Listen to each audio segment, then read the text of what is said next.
All right, why is this digital camera flying off the shelves on Amazon? Why is everyone buying this digital camera?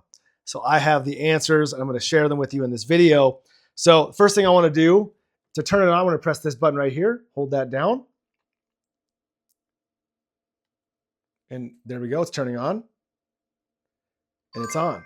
So it makes that noise every time it turns on. Lets you know it's on. It's on. And the first thing I love, it's got this flip screen right here that can easily, it shows like that. Or if you're using this, say you're using this as a, like a webcam, or you're doing this for live streaming or whatever, you want to see yourself as you're recording, or maybe you're doing some sort of selfie video. You can do that as you're recording. Say I'm recording like this, or I have it set up on a tripod, which you can do right there, set up on a tripod, and you can see yourself as you're recording. So I love that. A lot of people love that. Now what I want to do, I'm just going to run through everything right here. So on the top right here, you have all these different settings up here. I'm going to turn that just so you can see everything it goes through. So we got photo right there. Oops. Photo. We've got auto mode.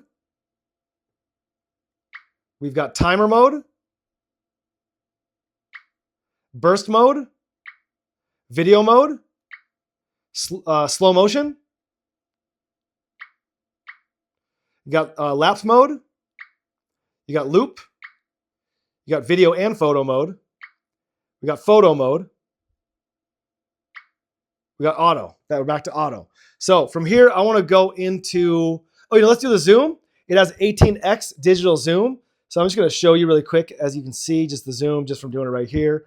Zooming in, zooming out. Let's go in. You can turn the flash on right here. You can turn that off as well.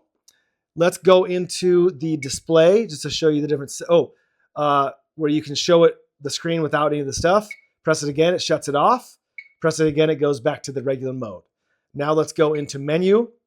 You can see all the different settings in here. You got the pixel inset, smiling face capture, beauty, photo interval, white balance, filter, exposure setting, metering mode, image quality, sharpness, ISO, the time watermark. You got all sorts of different settings in there. Let's go to the menu settings. You can change the image resolution, icon display, focus mode, got Wi-Fi, LED indicator, all sorts of different modes and different settings in there. This thing's great. Let's go ahead and use it really quick.